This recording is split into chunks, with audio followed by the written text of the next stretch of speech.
আজকে আমরা এমন এক দ্বীপ সম্পর্কে জানতে চলেছি, যেই দ্বীপ দেখেছে অসংখ্য নির্মমতা, মানসিক নির্যাতন ও হত্যাকাণ্ড, যা কল্পনা করলে গা শিউরে ওঠে।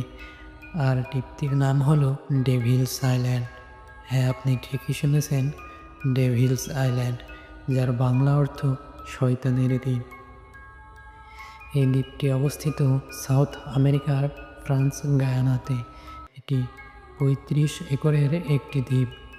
এখানে রাখা হতো পাগল মানুষদের, যা ছিল একটি ভয়ঙ্কর জেলখানা। এখানে তাদের উপরে চালানো হতো নির্মম অত্যাচার,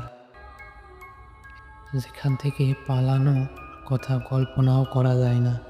কারণ দ্বীপের চারিদিকে রয়েছে ধারালো পাথর, বিষাক্ত কীটপতঙ্গ বা সব ধরনের সাপ।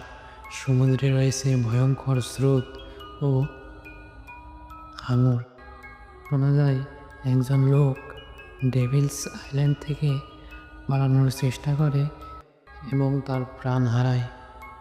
লোকেরা বলে, যারা ডেভিলস আইল্যান্ডের পাশ দিয়ে যায় তারা আজও ওই সব পাগল লোকদের আত্মচিৎকার শুনতে পায়।